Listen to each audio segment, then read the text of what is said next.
Viewers, যে Prius গাড়িটা আছে এটা আমরা টুন আপ করছি। তো এটার মাইলেজ দেখতে পারতেছেন 24 পার লিটারে 24 মাইলেজ দেখা যাচ্ছে আল্লাহর রহমতে। আপনারা দেখেন। তো আমরা সিটিতে চালাইতেছি গাড়িটা। তো আমরা মাত্র টুইনিং করে বাইরেছি, মাইলেজ কম দিত গাড়িটা, শক্তি পেত না। তো কাজ করছি গাড়িটার, হাইব্রিড প্রিয়াস। তো প্রায় 22 কিলোমিটারের মতো পার লিটারে 22.9 মাইলেজ এরকম দেখাইতেছে।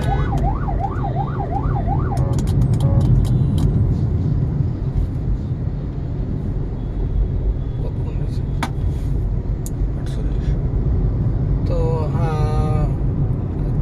এই ইকো মোডে চালানোটা হয়েছে ড্রাইভিং যেভাবে চালাইবেন এই গাড়ির মাইলেজ তার নিজের হাতে। আপনি যেভাবে চালাবেন মাইলেজ ওইরকম পাইবেন।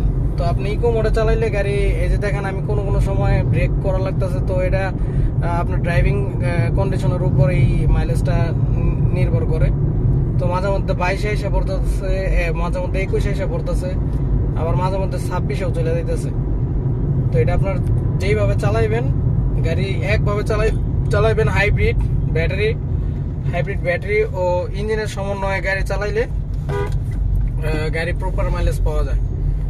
23% অ্যাক্সিলারেটর প্রেস করা পর্যন্ত আপনার হাইব্রিডে চলবো। এর বেশি প্রেস করবেন তো গাড়ি অটোমেটিক রেডি মোডে চলে যাব।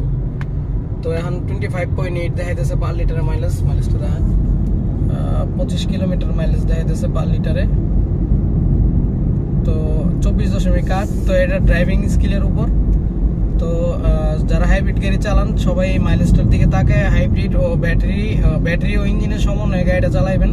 শুধু অ্যাক্সিলারেটর পাড়াতে ধরে রাখবেন না, গাড়ি টান উঠায়া তারপর হাইব্রিড ব্যাটারিতে ইভি মোডে শিফট করে দিবেন, তাহলে গাড়ি এই ক্ষেত্রে মাইলেজ ভালো পাওয়া যায়। ধন্যবাদ।